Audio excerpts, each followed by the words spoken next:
Hello my dear sweet ভাবি। কতদিন ধরে তোমাকে দেখি না। তোমাকে ছাড়া তো আমার ভালোই লাগছিল না। তুমি তো একবার ফোন করে আমার খোঁজটাও নিলে না। এই যে হ্যালো, এসব কি করছেন আপনি? আর কে আপনার ভাবি? আমি নেহা, প্লিজ ছাড়ুন আমাকে। আরে আপনি আমার ভাবির নাম, সেই কথা আপনি আমাকে আগে বলবেন তো। তাহলে এতক্ষণ আমার আদর নিলেন কেন? আমি তো ভেবেছিলাম আমার ভাবি, সেই জন্যই তো আপনাকে জড়িয়ে ধরে চুম্মা খেলাম। ওইসব বললাম পথ চরিত্রহীন ছেলে একটা। আপনাকে যেদিন প্রথম দেখেছিলাম সেদিনই আপনাকে আমার সন্দেহ হয়েছিল, আর আজ তার হাতে নাতে প্রমাণ পেলাম আপনি আসলে একটা লম্পট। এই যে ম্যাডাম থামেন। আপনি এত কথা বলতে আপনাকে কে বলেছে? যখন আমি ভাবি ভাবি বলে চিৎকার করে আপনাকে দৌড়ে এসে জড়িয়ে ধরলাম, তখন তো আপনি কিছুই বললেন না। আর এখন সাধুগিরি দেখাচ্ছেন, তাই না? এসব ফাজলামো বাদ দেন। ভাবি কোথায় সেটা বলেন। ইতর বদমাইশ চোর ছেলে একটা। নিজের ভাবি কোথায় সেটা আপনি নিজেই খুঁজে নেন, আমাকে জিজ্ঞেস করছেন কেন? আমি আপনার সঙ্গে কোনো কথা বলতে চাই না, চুপচাপ রুম থেকে বের হয়ে চলে যান। এই যে ম্যাডাম দেখুন, এই বাড়িটা আমার, তাই আমি কোথায় থাকবো না থাকবো সেটা একান্তই আমার ব্যক্তিগত ব্যাপার। আমার সঙ্গে লাগতে আসবেন না, তাহলে কিন্তু এখনই এই বাড়ি ছেড়ে চলে যেতে হবে।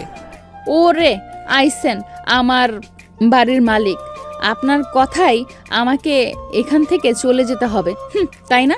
ঠিক আছে, দাঁড়ান, আমি এক্ষুনি আন্টির সঙ্গে বলছি। ওরে আমার আন্টিওয়ালা রে, থাকছে তো পরের বাড়িতে, আবার এত বড় বড় কথা বলে। শোনেন, এত বড় বড় কথা বলাটা আপনার মুখে শোভা পায় না। এখানে থাকতে হলে চুপচাপ থাকতে হবে। এখানে এত বেশি কথা বলা একদম চলবে না। আর আমার সঙ্গে তো একদমই লাগতে আসবেন না, তাহলে তো আপনার সঙ্গে খারাপ কিছু হয়ে যেতে পারে। ওরে বাবা রে বাবা, কত মাস্তান, কত বড় মাস্তান, আমাকে সরাসরি থ্রেট দিচ্ছে। এত বড় সাহস আপনার! দাঁড়ান, দেখাচ্ছি মজা। Aunty, aunty. কি হয়েছে নেহা, এভাবে চেঁচামেচি করছো কেন? ভূত প্রেত নিয়ে এসেছে নাকি? তোমার বাড়িতে ভূত আসতে যাবে কোন দুঃখে? তোমার ছেলে এসেছে তোমার বাড়িতে। আমার কোন ছেলে এসেছে সেটা তো আগে বলবে। আর আমার ছেলে এসেছে তো কি হয়েছে? তুমি এভাবে চেঁচামেচি করছো কেন? এভাবে চেঁচামেচি করার কি আছে? আমার ছেলে কি ভূত নাকি পেতনি? আন্টি, তুমি আগে আমার কথা তো শুনবে। তোমার ছেলে বাড়িতে এসে আমার উপর খবরদারি শুরু করে দিয়েছে, আমাকে বাড়ি থেকে বের হয়ে যেতে বলছে। এসব তুমি কি বলছো নীলকে? এত বড় সাহস কে দিয়েছে? নীলকে বলো রান্নাঘরে আসতে, আমি তার খবরদারি বের করছি। তাকে এত বড় সাহস কে দিয়েছে? সে তোমাকে এখান থেকে চলে যেতে বলে? হ্যাঁ, আমি বলেছি, বেশ করেছি। অসভ্য অভদ্র মেয়েদের আমাদের বাড়িতে কোনো জায়গা হবে না। এই মেয়েটাকে বল আমাদের বাড়ি ছেড়ে চলে যেতে, আর তা না হলে কিন্তু এর সঙ্গে আমি এমন কিছু করব যেটা তোমরা কল্পনাও করতে পারবে না। নেহা আমাদের বাড়ির অতিথি, তোমার ভাবির একমাত্র আদরের ছোট বোন, তার সঙ্গে তুমি এরকম আচরণ করছো কি করে? তোমার ভাইয়া জানতে পারলে কি হবে সেটা তুমি জানো? এত কিছু জানার আমার কি প্রয়োজন আছে? তোমার বড় ছেলেও এই বাড়ির সন্তান, আর আমিও এবার এই আমিও এই বাড়ির সন্তান। তোমার বড় ছেলে যতটুকু অধিকার এই বাড়িতে, ঠিক ততটুকুই অধিকার আমারও। তাই আমি কাউকে ভয় পেয়ে কোনো কথা বলি না। আন্টি, দেখলে তো তোমার ছেলের কত সাহস, কত বড়! তাছাড়া শুধু এইটুকুতে সীমাবদ্ধ নয়, তোমার ছেলে আমার সঙ্গে অসভ্যতামও করেছে। কি বলছো তুমি? নীলের মতো নীলের এত বড় সাহস, সে তোমার সঙ্গে অসভ্যতামি করছে? কি রে নীল, নেহা এসব কি বলছে? তুই কি সত্যি সত্যি নেহার সঙ্গে খারাপ কিছু করেছিস? কই, আমি আবার কি করলাম? আমি তো কিছু করিনি। তাছাড়া কিনা চেহারার নাম রাখছে পেয়ারা। এই যে মিস্টার, সাবধানে কথা বলেন, আপনি কিন্তু ধৈর্যের একদম অতিক্রম করে ফেলছেন। এখন কিন্তু আমি একদম রেগে যাব বলে দিলাম। আর আমি যদি রেগে যাই তাহলে এখানে কি হতে পারে সেটা কিন্তু আপনি কল্পনাও করতে পারবেন না। আমি অত কিছু কল্পনা করতে চাইও না। দোষ থাকলে আপনার কাছে, দোষ থাকলে আপনার আছে, আমার তো কোনো দোষ নেই। তাহলে আপনি আমার সঙ্গে এরকম ব্যবহার করছেন কেন? আপনি সরাসরি বলে ফেলুন আমি আপনার সঙ্গে কি করেছি, তাহলে তো ঝামেলা চুকে যায়। এখানে তো ঝামেলা কেন পাকাচ্ছেন বলুন তো? ঝামেলা আপনার সঙ্গে আমি করেছি নাকি আপনি করছেন? আপনি তো সেই শুরু থেকে এসে থেকে আমার সঙ্গে ঝামেলা করেই যাচ্ছেন। তাহলে আপনি আমাকে কেন বলছেন বলুন তো? আপনি যদি তখনই দৌড়ে এসে আমাকে জড়িয়ে না ধরতেন তাহলে তো আর কোনো ঝামেলাই হতো না। যদি নিজের চোখের ডাক্তার দেখাতেন আর চোখটাকে সুস্থ রাখতেন তাহলে তো এইসব ঝামেলার উৎপত্তিই হতো না। এটা কি আমার দোষ বলে গণ্য করছি না, কারণ আপনি আমার ভাবি রুমে কি করছিলেন? আমার ভাবি রুমে তো আপনার থাকার কথা নয়, তাহলে আপনি সেখানে কেন গিয়েছিলেন? এক্সকিউজ মি মিস্টার, যাকে আপনি ভাবি বলে দাবি করছেন সেই কিন্তু আমার আপন মায়ের পেটের বোন, সেটা আপনি ভুলে যাবেন না। আর আমার বোনের রুমে আমি যেতেই পারি, এতে আপনার তো কোনো সমস্যা হওয়ার কথা নয়। হ্যাঁ ম্যাডাম, আমি আপনাকে এতক্ষণ ধরে সেটাই বোঝাতে চাইছিলাম। দেখুন, এই রুমটা আপনার বোনের হতে পারে, কিন্তু পুরো বাড়িতে আমার অধিকার রয়েছে। তাই বাড়ির যে কোনো রুমে যে কোনো সময় আমি প্রবেশ করতে পারি। আমার কারণ অনুমতি নেওয়ার কোনো প্রয়োজন নেই। তাদের ঝগড়া গভীর থেকে গভীরতর হতে যাচ্ছিল। এমন সময় নীলের ভাবি সেখানে এসে উপস্থিত হয় আর তাদের দুজনের কথোপকথন দেখে বলতে থাকে, কি ব্যাপার, কি হয়েছে? তোরা দুজনে এইভাবে সবসময় লেগে থাকিস কেন? তোদের এই ঝগড়াঝাটি আমার আর ভালো লাগে না। এবার থামবি তোরা? ও মাই ডিয়ার সুইট ভাবি, এতক্ষণে তুমি আসলে। আমি তো বাড়িতে এসে তোমার খোঁজ করছিলাম, আর তখনই তোমার এই পেতনি মার্কা বোনটার সঙ্গে ঝগড়া লেগে গেল। তোমাকে কতবার বলেছি এই ডাইনি মার্কা মেয়েটাকে আমাদের বাড়িতে আসতে মানা করবে, তারপরও কেন এই মেয়েটা আমাদের বাড়িতে আসে? একদম একটা থাপ্পড় দিয়ে সব কটা দাঁত ফেলে দেব। ইতর বদমাইশ ছেলে একটা। আপনি কাকে পেতনি বলছেন? আপনি একটা বদমাইশ মার্কা ছেলে। আপনার লজ্জা করে না মেয়েদের সঙ্গে এইভাবে গায়ে পড়ে ঝগড়া করতে? কেউ যদি নিজে নিজে আমার আদর পেতে আসে তাহলে আমার কেন লজ্জা করবে? তাছাড়া এটা আমার বাড়ি, আমি কি করব না করব সেটার কৈফিয়ত কি আমার কাউকে দিতে হবে নাকি? আপু, তুই তোর দেবরকে সামলা, তা না হলে কিন্তু খারাপ কিছু হয়ে যাবে বলে দিলাম। এইরকম বদমাইশ মার্কা ছেলে আমি আমার জীবনে দ্বিতীয়বার দেখিনি। আমি তোকে আগেই বলেছিলাম এবার ছেলেদের স্বভাব ভালো না, তুই বিয়েটা করিস না, কিন্তু তুই তো আমার কোনো কথাই শুনলি না। তুই এত বাজে কথা বলিস কেন? তুই জানিস না এত বাজে কথা বলা আমার একদমই পছন্দ নয়। তুই এখানে এসেছিস 1 সপ্তাহ হয়েছে, তোর বেড়ানো শেষ, এবার এখান থেকে চলে যা। আরে বৌমা, তুমি নেহা মামুনিকে এটা কি বলছো? সে আমাদের বাড়ির আত্মীয়, তার যখন মন চাইবে সে এখানে আসতে পারে, যতদিন মন চায় এখানে থাকতে পারে। তাহলে তুমি তার সঙ্গে এরকম আচরণ কেন করছো? হ্যাঁ আপু, আন্টি একদম ঠিক কথাই বলেছে। আমার যখন মন চাবে তখন আমি এখান থেকে চলে যাব। তুই বললেও আমি এখান থেকে যাব না। তাহলে আমার কি মনে হচ্ছে জানিস? এই বাড়িতে বিয়েটা আমার না হয়ে তোর হওয়া উচিত ছিল, যাতে তুই এখানে পার্মানেন্ট থাকতে পারতি। এবার যদি তোমাদের ঝগড়াঝাটি বন্ধ হয়ে থাকে তাহলে প্লিজ যে যার রুমে যাও। আমার আর এসব অশান্তি ভালো লাগছে না। নেহা মামুনি, তুমি ওদের সঙ্গে কথা বলিও না। তুমি আমার সঙ্গে আমার রুমে চলে এসো, তোমাকে নিয়ে অনেক গল্প করব। এদের সাথে তুমি তর্কে যেও না। হ্যাঁ আন্টি, তাই চলো।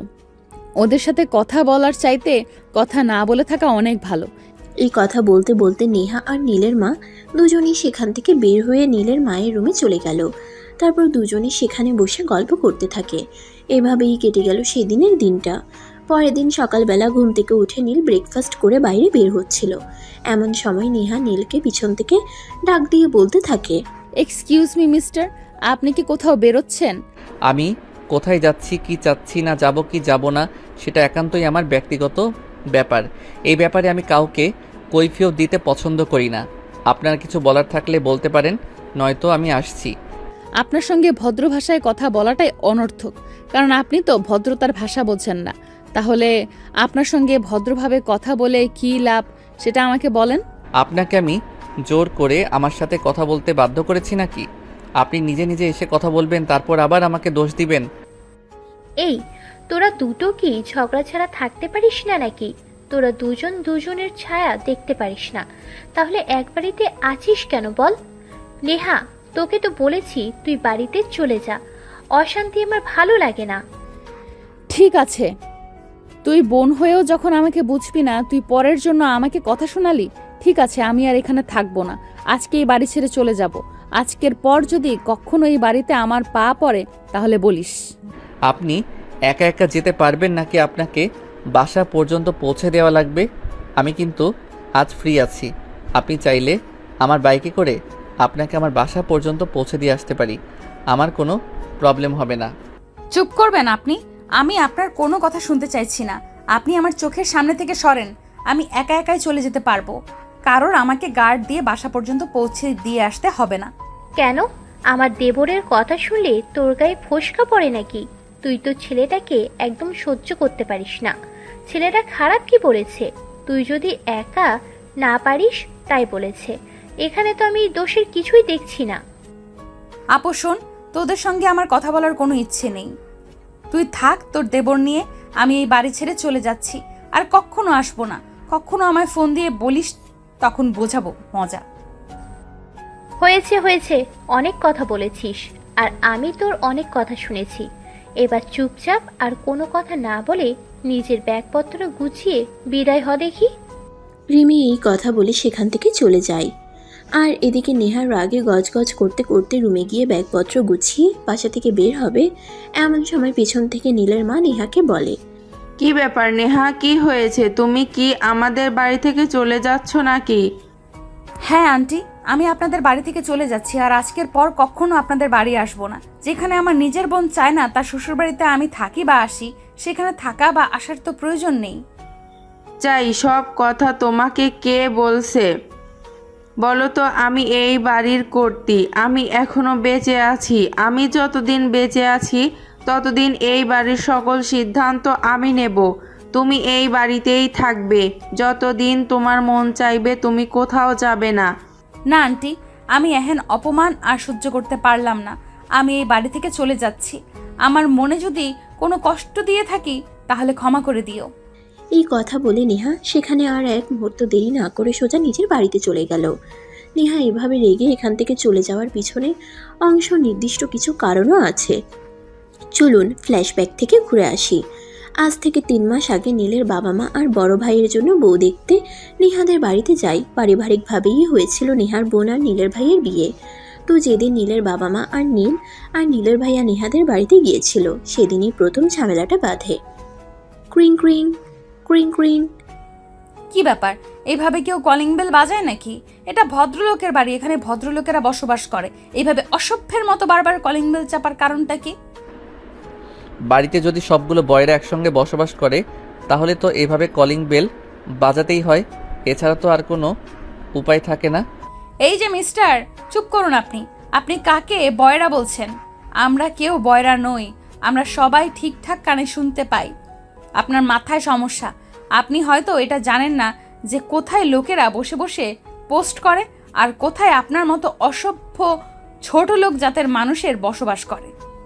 এই অসভ্য মেয়ে একটা, একদম একচরে তোর সব কটা দাঁত ফেলে দেব। কার সঙ্গে কিভাবে কথা বলতে হয় সেটাও শিখিসনি। আমার বাবা মা কোনো কিছু না জেনে শুনে এই পরিবারের সঙ্গে আত্মীয়তা করতে এসেছে। আমি বেঁচে থাকতে কোনো দিন এমন অসভ্য আনকালচার ফ্যামিলির সঙ্গে আত্মীয়তা করতে দেব না। নীলের মুখ দেখে এই কথাটা শুনে নেহা কিছুটা আন্দাজ করতে পারে। আসলে তার বোনকে আজ দেখতে আসার কথা, তবে নেহা যতদূর শুনেছে তারা সপরিবার আসবে, কিন্তু এরকম অসভ্য একটা ছেলেকে পাঠাবে সেটা সে কল্পনা করেনি।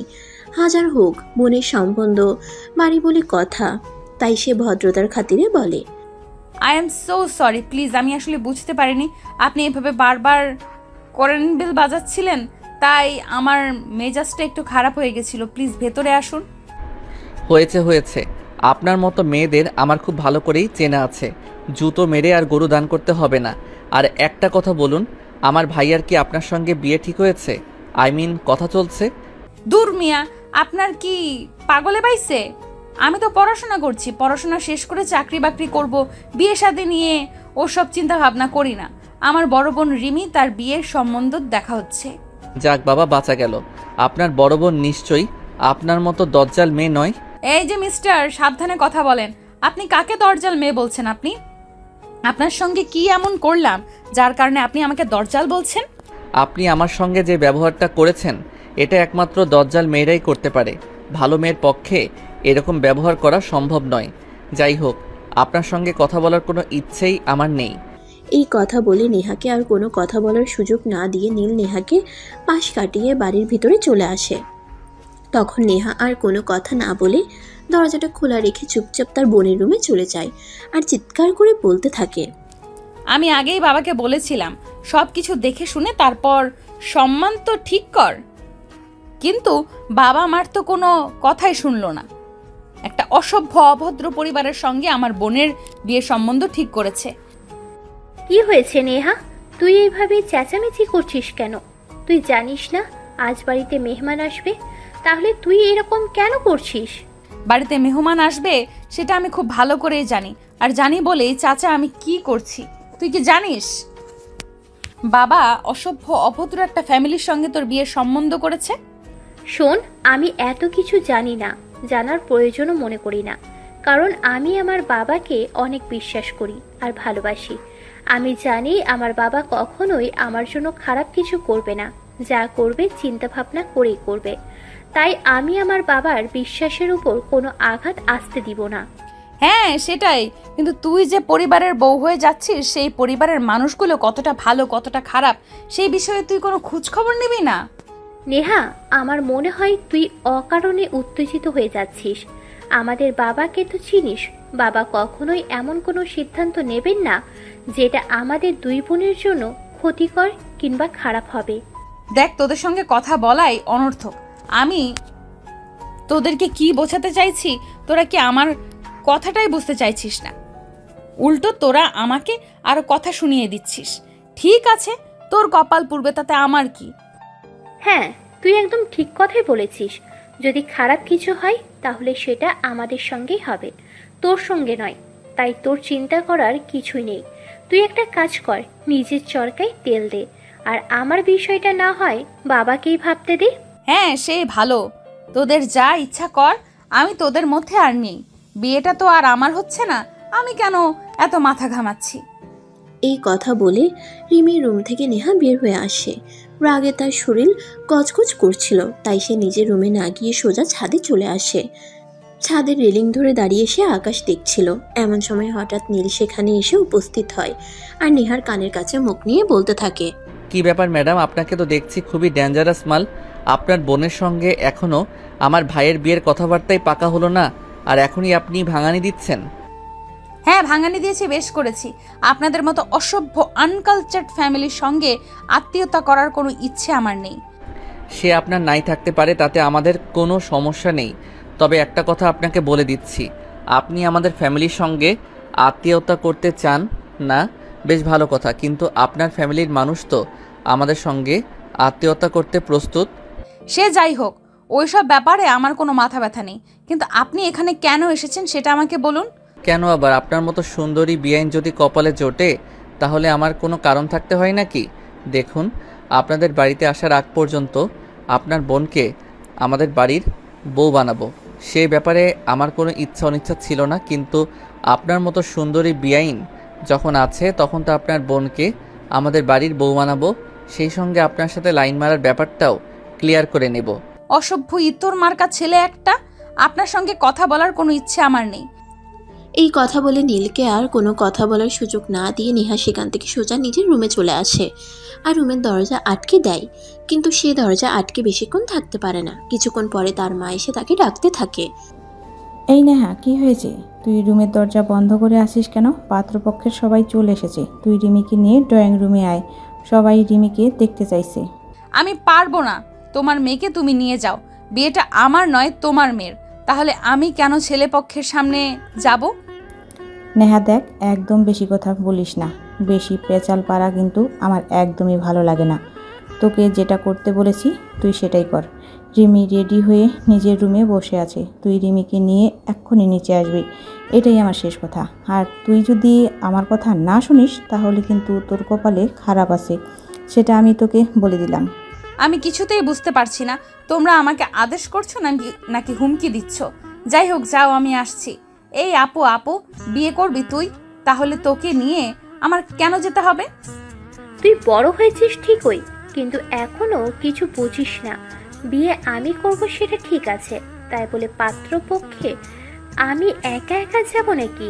আর তুই আমার ছোট বোন, তুই আমাকে নিয়ে যাবি? আমি কেন একা একা যাব? হ্যাঁ সেটাই, তুই বিয়ে করে আমাকে উদ্ধার কর। তুই এই বাড়ি থেকে চলে গেলে পুরো বাড়িটাই আমার হাতে থাকবে। সেটা ভাবতেই যে আমার কি আনন্দ লাগছে সেটা তোকে বলে বোঝাতে পারবো না। এগুলো নিয়ে কথা বলছিল নেহা আর রিনি। তখনই ড্রয়িং রুম থেকে আবারও নেহার মায়ের গলার আওয়াজ শোনা যায়। কী ব্যাপার নেহা, এখনও তোদের হয়নি? তাড়াতাড়ি আয়, সবাই তোদের জন্য অপেক্ষা করতেছে তো। হ্যাঁ মা, এই তো আসছি। আপু তাড়াতাড়ি চল, দুলা ভাইয়ের মনে হয় আর তারা সইছে না। কখন তোকে দেখবে আর কখন তোকে নিয়ে তাদের বাড়িতে চলে যাবে, এই চিন্তায় মনে হয় গতকাল রাত থেকে দুলা ভাইয়ের ঘুম ভালোও হয়নি। বলতে বলতে নেহা রিমিকে নিয়ে ড্রয়িং রুমে চলে আসে। তারপর কথাবার্তা শেষ হলে এক পর্যায়ে বিয়ের কথা পাকাপোক্ত হয়। বিয়ের কথা প্রায় পাকাপাকি হলে সবাইকে খাবার টেবিলে আমন্ত্রণ করা হয়। সবাই খাবার টেবিলে বসে খাবার খাচ্ছিল। তখনই হঠাৎ নীলের গলায় মাছের কাঁটা আটকে যায়। নীল সাধারণত কাঁটাওয়ালা মাছ খায় না, কিন্তু মেহমান বাড়িতে এসেছে বলে কথা, ভদ্রতার খাতিরে সে কিছু বলতে পারেনি। পাতে মাছ দেওয়ার সাথে সাথেই সে খাওয়া শুরু করে, আর তখনই ঘটে অঘটন। নীলের গলায় মাছের কাঁটা আটকে যাওয়ার সঙ্গে সঙ্গে নীল ওয়াক ওয়াক করতে শুরু করে আর খাবার টেবিল থেকে উঠে বেসিনের দিকে চলে যায়। আর তখনই নেহার মা বলে, নেহা, নীলকে কিছুটা শুকনো ভাত দিয়ে আয়, বল সাদা ভাত গিলে নিতে, তাহলেই কাটা চলে যাবে। এই নিন, আম্মু বলেছে এই সাদা ভাত গিলে নিলেই কাটা চলে যাবে। তার আর প্রয়োজন হবে না ম্যাডাম, আপনি এসেছেন, আপনাকে দেখেই আমার গলার কাটা অটোমেটিক চলে গেছে। এটা কিন্তু একদমই ফাজলামি করার সময় নয়। গলায় কাটা আটকালে কিন্তু প্রচণ্ড ব্যথা হয়। আপনাকে যেটা বলছি সেটা করুন, ভাতটা নিন আর গিলে ফেলুন। আরে ম্যাডাম, আমি আপনার সঙ্গে ফাইজলামি কেন করতে যাব? আমি সত্যি বলছি, আপনাকে দেখে আমার গলার কাটা সত্যি সত্যি চলে গেছে। আর আপনার মতো সুন্দরী বিয়াইন যদি সামনে দাঁড়ায়, তাহলে মাছের কাটার কি সাধ্য আছে গলায় আটকে থাকে? আমার গলার কাটা নিজে নিজেই নেমে গেছে। ও আচ্ছা, ঠিক আছে, আমি বুঝতে পেরেছি আপনার গলায় কোন মাছের কাটা আটকায়নি। আপনি ইচ্ছে করেই এমনটা করেছেন, তাই না? ফাজলামো করা ভালো, তবে এইসব বিষয় নিয়ে ফাজলামো করা একদমই কিন্তু ঠিক নয়। আরে ম্যাডাম, আপনি চেতে যাচ্ছেন কেন? আমি সত্যি বলছি, আমার গলায় মাছের কাটা আটকে ছিল, তবে সেটা এখন নেমে গেছে। আমি ফাইজলামো কেন করতে যাব বলুন না? ঠিক আছে, আপনি থাকুন এখানে, আমি যাচ্ছি। তবে একটা কথা আপনাকে আমি শেষবারের মতো বলে দিচ্ছি যে নেক্সট টাইম কখনো এমন ধরনের ফাজলামি করবেন না। এইসব ফাজলামো করা কিন্তু একদমই ভালো নয়। এরপর নীলকে আর কোনো কথা বলার সুযোগ না দিয়েই নেহা সেখান থেকে চলে যায়। নেহা সেখান থেকে চলে যাওয়ার পরই নীল খাবার টেবিলে চলে আসে আর পুনরায় খাওয়া শেষ করে। এদিকে দেখতে দেখতে প্রায় সন্ধ্যা হয়ে আসছিল। তখনই নীলের বাবা ড্রাইভারকে তাদের গাড়ি বের করতে বলে, স্যার, খুব একটা বড় প্রবলেম হয়ে গেছে। আমাদের গাড়ির ইঞ্জিন হঠাৎ করেই খারাপ হয়ে গেছে। আমি একটু আগে স্টার্ট করতে চেষ্টা করেছিলাম, কিন্তু কোনোভাবে স্টার্ট হচ্ছে না। আশেপাশে খোঁজ নিয়ে এখানে দাঁড়িয়ে গেছে, কোনো গ্যারেজও নেই। এসব কি বলছো তুমি? এখন আমরা বাড়িতে যাব কি করে? আর আগামীকাল তো আমার অফিস আছে, আমাকে তো বাড়িতে যেতেই হবে। কিন্তু সেটা কিভাবে সম্ভব? স্যার দেখুন, এখানে আশেপাশে কোনো গ্যারেজও নেই যেখান থেকে আমি গাড়িটা ঠিক করে নিতে পারবো। তাছাড়া আমাদের বাসাও এখান থেকে খুব একটা কাছেও নয়। আরে বেআই মশাই, চিন্তার কি আছে? আমরা যেহেতু আত্মীয়তা করতেই চাচ্ছি, তাহলে আজকের রাতটা না হয় আপনার আমাদের এখানেই থেকে যান। কাল সকালে না হয় আপনি আমাদের বাসা থেকে অফিসে চলে যাবেন। ততক্ষণে না হয় একজন মিস্ত্রি ডেকে গাড়িটা ঠিক করিয়ে নেওয়া যাবে। হ্যাঁ বাবা, আন্টি একদম ঠিক কথাই বলেছেন। আমরা না হয় আজকের রাতটা তাদের ওখানে থেকে যাই। তাছাড়া তোমার অফিস তো সকাল 10টায়, এখান থেকে যেতে কোনো প্রবলেম হবে না। এসব কি বলছিস তুই? তোর কি মাথা খারাপ হয়ে গেছে নাকি? যেখানে এখনো আমাদের সঙ্গে কোনো আত্মীয়তার সম্পর্ক নেই, সেখানে কি আমরা এভাবেই থেকে যেতে পারি নাকি? না বাবা, আমি এখানে থাকবো না। আরে ভাইয়া, তুই বিষয়টাকে ওভাবে দেখছিস কেন? তোর বিয়ে তো একদম ফাইনাল। আমরা যেই বাড়ির সঙ্গে আত্মীয়তা করতে যাচ্ছি, সেই বাড়িতে আত্মীয়তা করার আগে একটা রাত থেকে গেলে কি এমন সমস্যা? হ্যাঁ নীল একদম ঠিক কথাই বলেছে। আপনারা সবাই আজ আমাদের বাড়িতেই থেকে যান। হয়তো এটাই আল্লাহ তাআলার ইচ্ছা ছিল। আমারও সেটাই মনে হচ্ছে। তা না হলে কেন হঠাৎ করে গাড়িটা নষ্ট হয়ে গেল? বাড়ি থেকে আসার সময় সব কিছু ঠিকই ছিল। যাই হোক, আমরা আজ এখানেই থেকে যাচ্ছি, আর কোনো কথা নয়। সন্ধ্যার দিকে নেহার মা বাবার জন্য চা নাস্তা বানিয়ে নেহাকে ডাক দেয়। এই নেহা, নেহা কোথায় তুই? একবার একটু এদিকে আয় তো। আমি সবার জন্য চা নাস্তা বানিয়েছি, সবাইকে একটু সার্ভ করে দে। মা, বাড়িতে তো আমরা 4 জন, তুমি, বাবা, আপু আর আমি। তাহলে এতগুলো চা নাস্তা কাদের জন্য? ও হাই, তুই একদম ঠিক কথাই বলেছিস, কিন্তু একটা কথা তোকে বলতে ভুলে গিয়েছি। আসলে মেহমানরা থেকে গেছেন, তাদের গাড়ি নষ্ট হয়ে গিয়েছে, তাই আজ তারা আমাদের এখানেই থাকবেন। মানে কি, যে বাড়িতে এখনো তোমার মেয়েকেই পাঠালে না সেই বাড়ির মেহমানরা আমাদের বাড়িতে থেকে যাবেন? আই ডোন্ট লাইক দিস মা। এই কাজটা কিন্তু তোমার একদমই ঠিক করনি। তুই বিষয়টাকে এভাবে কেন দেখছিস বল? বিয়ে হয়নি তাতে কি হয়েছে? বিয়ের সম্বন্ধে তো ঠিক করে রাখা হয়েছে, কয়েকদিন পরই তোর বোন সেই বাড়ির বউ হয়ে যাবে। তাহলে তারা যদি আমাদের এখানে একটা রাত থেকে যায়, সমস্যা কি? এখন কোনো কথা না বলে চুপচাপ তোকে যেটা করতে বলেছে তুই সেটাই কর। যা, নাস্তাগুলো সবাইকে সার্ভ করে দে। তখন নেহা আর কোনো কথা না বলে চা নাস্তা সবার রুমে পৌঁছে দেয়। অবশেষে বাকি থাকে নীলের চা। নীল তখন গার্ডেনে বসে বসে কারোর সঙ্গে গল্প করছিল ফোনে। তখনই নেহা পেছন থেকে বলে, এই যে মিস্টার, শুনছেন? আপনার গল্প শেষ হলে চাটা নিয়ে আমাকে উদ্ধার করতে পারেন। আর এই বেআইন সাহেবা যে আমার জন্য চা নাস্তা নিয়ে, যাই হোক বসুন না, আপনার সঙ্গে একটু গল্প করি। দেখুন, আসলে আমি গল্পপ্রেমী মানুষ, সহজে মানুষের সঙ্গে মিশে যাই আর তাদের সঙ্গে গল্প করতে পছন্দ করি, তাই প্লিজ বসুন। চেনা হয়ে বসলাম, কিন্তু আপনাকে একটা কথা আমি আজে বাজে বলে দিচ্ছি। দেখুন, আপনার ভাইয়ের সঙ্গে যেহেতু আমার বোনের বিয়ের পাকা কথা হয়েই গেছে, তাই কথাটা আপনাকে বলে দেওয়াই জরুরি। আমি কিন্তু এত গায়ে পড়া মানুষ একদমই পছন্দ করি না।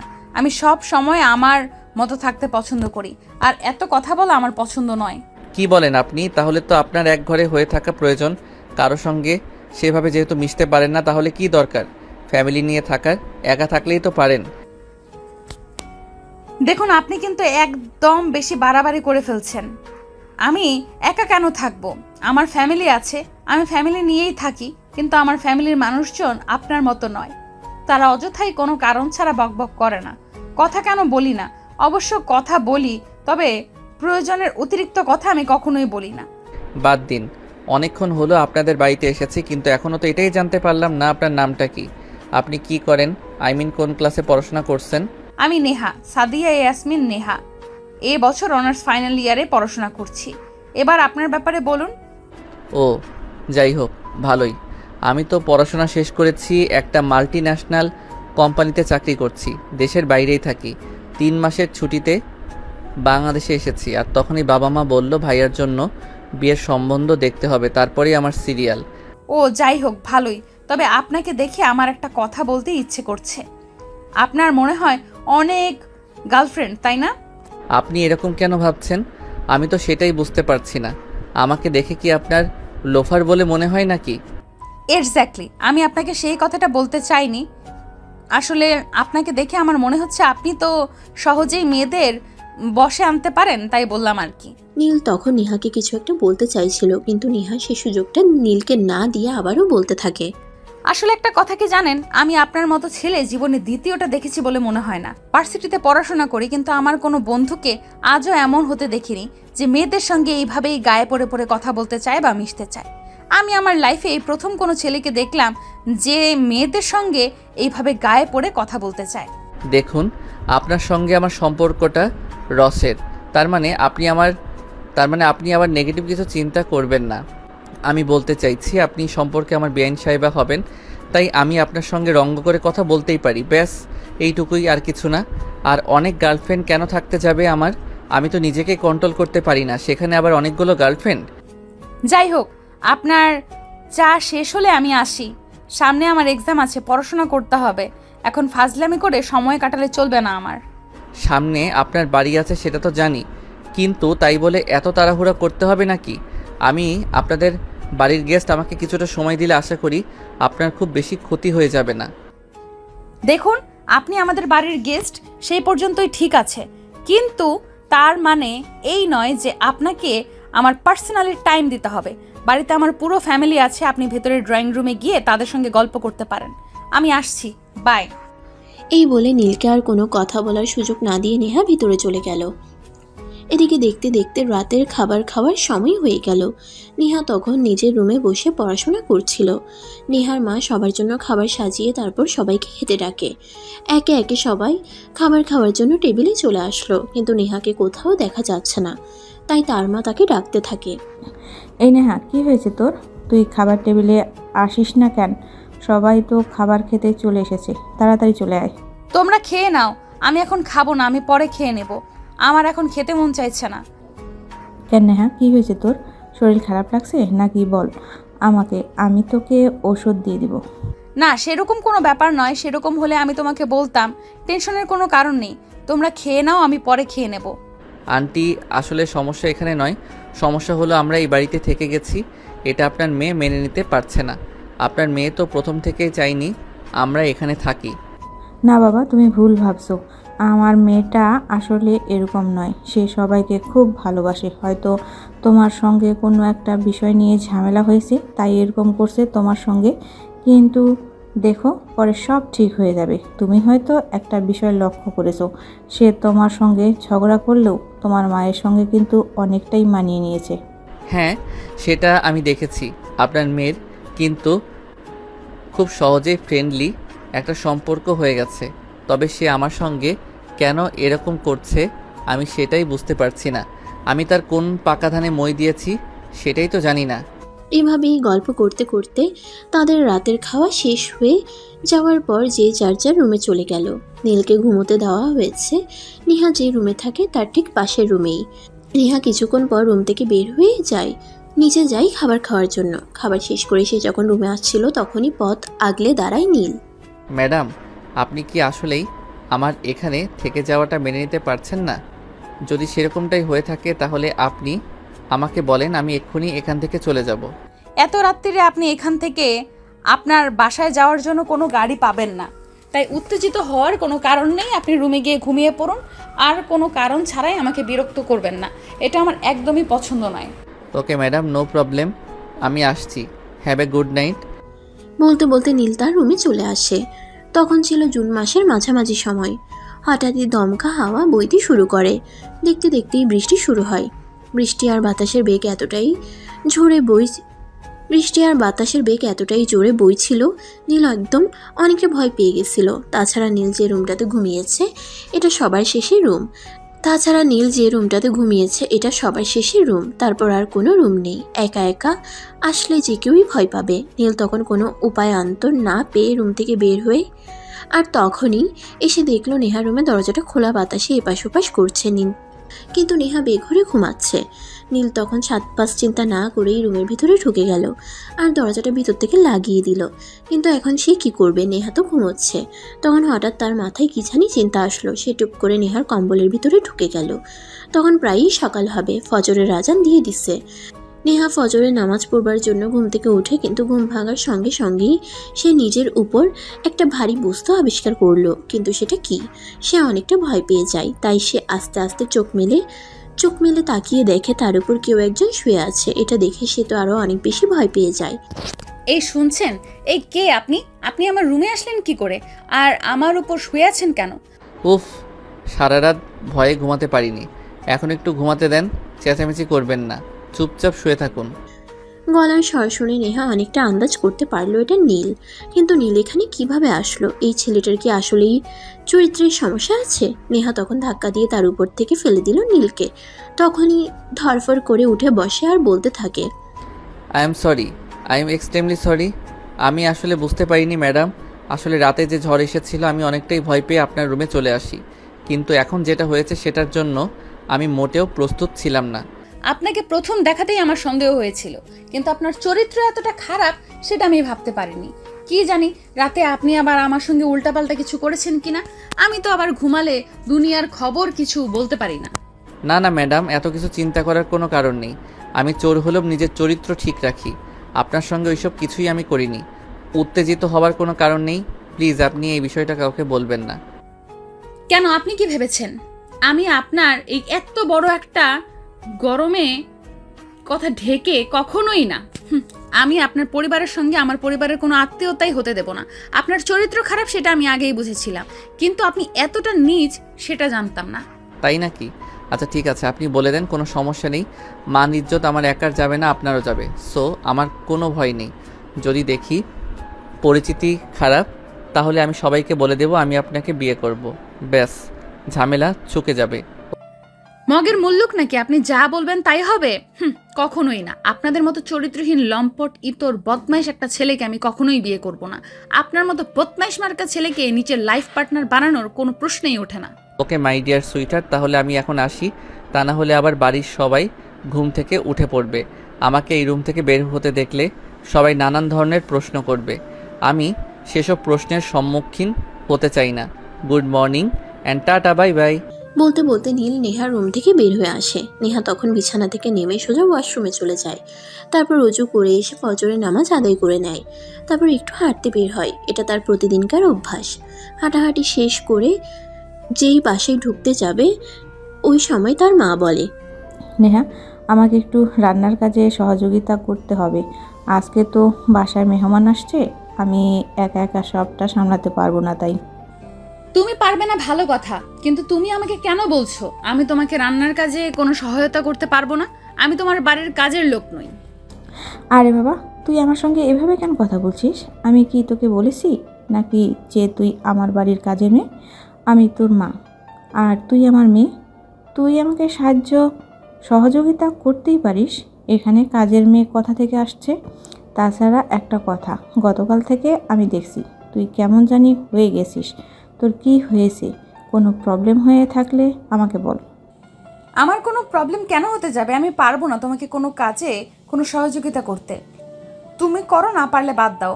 তাছাড়া আপু তো আছে, আপুকে কেন বলছে না তোমাকে সহযোগিতা করতে? আমার সামনে এক্সাম, আমার পড়াশোনা আছে, আমাকে কোনো কাজে ডাকবে না। হ্যাঁ মা, আমি তো আছি, আমি তোমাকে সহযোগিতা করছি, কোনো সমস্যা নেই। নেহার সামনে এক্সাম আছে, তার এখন পড়াশোনা করতে হবে, তার এখন কাজ করার সময় নেই। নেহা, তুই যা পড়তে বস, আমি মাকে সহযোগিতা করছি। মা চলো তো। তখন নেহা আর কিছুই না বলে সোজা নিজের রুমে চলে যায় আর পড়তে বসে। এদিকে তার মা আর বোন দুজনে মিলে সকালের নাস্তা বানানো শেষ করে। সবাই তখন ডাইনিং টেবিলে নাস্তা করার জন্য আসে। নেহা তখন নাস্তা করতে আসে না, তাই নেহার মা তার রুমে যায় তাকে ডাকতে। কি ব্যাপার নেহা, কি হয়েছে তোর? আমি তো তোর সমস্যাটা কি সেটাই বুঝতে পারছি না। তুই কি দয়া করে আমাকে খুলে বলবি কি হয়েছে তোর? দুদিন ধরে আমি শুধু তোর আচরণগুলো লক্ষ্য করছি। কই, আমার আবার কি হবে? আমার কিছুই হয়নি, আমি একদমই ঠিক আছি। আমাকে নিয়ে চিন্তা করার কিছুই নেই। আর আজ আমি নাস্তা করব না, ক্যান্টিন থেকে কিছু একটা খেয়ে নেব। আরে বাবা, তোর হয়েছেটা কি সেটা তুই আমাকে বল। 2 দিন ধরে তোকে দেখছি আমি এরকম করছিস। তুই তো সচরাচর বাহিরের খাবারই খাস না, তাহলে এখন আবার বলছিস তুই ক্যান্টিন থেকে কিছু একটা খেয়ে নিবি? মা, তুমি খুব ভালো করেই জানো অকারণে কথা বলা আমি একদমই পছন্দ করি না, আর তুমি এখন সেটাই করছো। তুমি আমাকে রাগিও না, তাহলে কিন্তু এর পরিমাণ খারাপ হবে। আমি যখন বলেছি আমি ক্যান্টিন থেকে কিছু একটা খেয়ে নেব, তার মানে আমার কথাই ঠিক, আর কিছু বলে কোনো লাভ হবে না। তুমি এখন দয়া করে এখান থেকে চলে যাও আর আমাকে আমার মতোই থাকতে দাও। আচ্ছা বাবা, ঠিক আছে, আমি তোকে কিছুই বলবো না। তোর যেটা ভালো মনে হয় তুই সেটাই কর। আমি আর তোকে কোনো কিছু জিজ্ঞাসা করব না। এই বলে নেহার মা রুম থেকে বের হয়ে চলে যায়। আর এদিকে নেহা রেডি হয়ে ভার্সিটি যাওয়ার জন্য বাসা থেকে বের হতে থাকে। এমন সময় পিছন থেকে নীল বলতে থাকে, আসলে ম্যাডাম, বাড়ির আর কেউ বুঝতে না পারলেও আমি কিন্তু ঠিকই বুঝতে পারছি। আমি খাবার টেবিলে ছিলাম বলে আপনি খাবার খেতে যাননি, তাই না? আমরা তো আজই চলে যাব একটু পরে। তাহলে আপনি কেন অযথাই খাবারের সঙ্গে রাগ দেখালেন বলেন তো? এই যে মিস্টার, বোঝা ভালো কিন্তু বেশি বোঝা ভালো নাই। আপনাকে কে বলেছে আমি আপনাদের জন্য খাবার টেবিলে যাইনি? আমার এক বান্ধবী ফোন করেছে, সে আজ আমাকে ট্রিট দেবে, তাই সকালে কিছু না খেয়ে যেতে বলেছে। ও তাই নাকি? তাহলে তো খুবই ভালো কথা। যদি কিছু মনে না করেন তাহলে কি আমিও আপনার সঙ্গে আসতে পারি? একদমই নয়। আপনি কেন আমার সঙ্গে যাবেন? আমি ভার্সিটি যাচ্ছি, সেখানে আমি পড়াশোনা করতে যাচ্ছি, প্রেম করতে নয় যে আমাকে আপনাকে সঙ্গে করে নিয়ে যেতে হবে। আমি আসছি, বাই। বলতে বলতে নেহা বাসা থেকে বের হয়ে ভার্সিটির উদ্দেশ্যে চলে যায়। আর এদিকে কিছুক্ষণ পর নীল তার পরিবার নিয়ে নেহাদের বাড়ি থেকে চলে যায়। এরপর দেখতে দেখতে বেশ কয়েকদিন চলে গেল। ইতিমধ্যে বিয়ের দিন তারিখ ঘনিয়ে এসেছে, তাই বিয়ের শপিংও শুরু হয়ে গেছে। কেনাকাটা প্রায় হয়ে গেছে, শুধু বিয়ের বেনারসি আর শেরওয়ানিটা কেনা বাকি আছে। তাই রিমির শ্বশুরবাড়ি থেকে রিমিকে ফোন দিয়ে বলা হয়েছে রিমি যেন আজ নেহাকে নিয়ে একবার শপিং মলে যায়। তাই সকালবেলা ঘুম থেকে উঠেই রিমি নেহাকে ডাকতে গেছে। এই নেহা, তুই কিন্তু আজ ভার্সিটিতে যাস না। তোকে কিন্তু আজ আমার সঙ্গে শপিং মলে যেতে হবে। আজ বিয়ের বেনারসিটা কিনবো। আজ আমি তোর কোনো কথাই শুনবো না কিন্তু।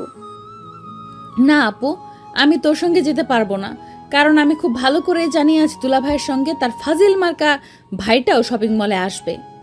আমি ওই ফাজিল মার্কা ছেলেটার সম্মুখীন হতে চাই না। আরে তুই সবসময় এইভাবে বলিস কেন? নীলাকে সবসময় এরকম করে কথা বলিস কেন? তুই কি এমন খারাপ দেখতে পাস তার মধ্যে? আমি তো সেরকম কিছুই দেখতে পাই না। তুই দেখতে পাবি না তার কারণ তুই তো চোখে কাঠের চশমা পরে আছিস, তাই তোর চোখে সেসব কিছুই পড়বে না। ঠিক আছে, তুই যাচ্ছিস যা, আমি যেতে পারবো না। নেহা, আমি তোকে আগেই বলে দিচ্ছি, আমি একা একা যেতে পারবো না। তোকে আমার সঙ্গে যেতেই হবে। তুই যদি না যাস তাহলে কিন্তু আমি আম্মুর কাছে বলে দিলাম। আম্মুর কাছে বলে দেওয়া মানে বিশাল একটা ব্যাপার। আম্মু হাজারটা প্রশ্ন করতে থাকবে আর তাকে হাজারটা কৈফিয়ত দিতে হবে, তাই এর চাইতে দূরে থাকাই ভালো। তাই নেহা রিমিকে বলে, ঠিক আছে, আমি তোর সঙ্গে যাব। আম্মুকে বলার কোনো প্রয়োজন নেই। কখন যেতে হবে তার 1 ঘন্টা আগে বলিস, তাহলেই হবে। তোর দুলাভাই বাসা থেকে বের হওয়ার আগেই ফোন দিয়ে আমাকে জানাবে বলেছে তোকে নিয়ে রেডি হয়ে থাকতে। তারপর আমাদের বাসার সামনে থেকেই আমাদের নিয়ে যাবে। এই বলে রিমি নেহার রুম থেকে বের হয়ে যায় আর নিজের রুমে বসে বসে অপেক্ষা করতে থাকে কখন তার হবু হাজব্যান্ড তাকে ফোন দেবে। এভাবে দেখতে দেখতে দুপুর 2টার মতো বাজে। তখনই রিমির ফোনে রিংটোনের আওয়াজ শোনা যায় আর রিমি দৌড়ে গিয়ে ফোনটা রিসিভ করে। হ্যালো। হাই রে মেয়ে, এই তো আমরা রেডি হয়ে বাসা থেকে বের হচ্ছি। তুমি নেহাকে নিয়ে রেডি হয়ে যাও। তোমাদের বাড়ি পৌঁছাতে আমাদের 1 ঘন্টার বেশি সময় লাগবে না। ওকে, ঠিক আছে, আমরা 1 ঘন্টার মধ্যে রেডি হয়ে নেব। আমি নেহাকে আগেই বলে রেখেছি, আমাদের কোনো প্রবলেম হবে না। তোমরা চলে এসো। এই নেহা, তাড়াতাড়ি রেডি হয়ে নে। এই তো একটু আগেই তোর দুলাভাই ফোন করেছিল, তারা বেরোচ্ছে। ঠিক আছে, আমি রেডি, তুই রেডি হয়ে নে। প্রায় ঘন্টাখানেক পর নীল আর তার ভাইয়া সেখানে এসে পৌঁছায়। নীল গাড়ি ড্রাইভ করছিল আর ভাইয়া পিছনে বসা ছিল। গাড়ি দাঁড় করাতেই রিমি পিছনে গিয়ে বসে আর নেহাকে সামনে বসতে বলে। তখন নেহা বলতে থাকে, একদমই না, আমি এই ফাজিল মার্কা ছেলেটার সঙ্গে কিছুতেই বসবো না। দুলা ভাই, আপনি সামনে এসে বসেন, আমি আর আপু পেছনে বসি। আরে না, তুমি নিজের সঙ্গেই বসো। আমি আর তোমার আপু এখানে ঠিকই আছি। তাছাড়া এটা আমাদের প্রথম জার্নি, আমরা দুজনে একসঙ্গেই বসি। হ্যাঁ নেহা, তো দুলাভাই একদম ঠিক কথাই বলেছে। বিয়ের আগে তো এইটাই আমাদের প্রথম আর শেষ বাহিরে বের হওয়া। আমরা দুজনে একসঙ্গে বসি। তুই একটু প্লিজ নীলের সঙ্গে মানিয়ে নে। তখন নেহা আর কোনো উপায়ান্তর না পেয়ে নীলের পাশের সিটেই বসে। অতঃপর নীল তার ভাইয়া রিমি আর নেহাকে নিয়ে রওনা দেয় শপিং মলের উদ্দেশ্যে।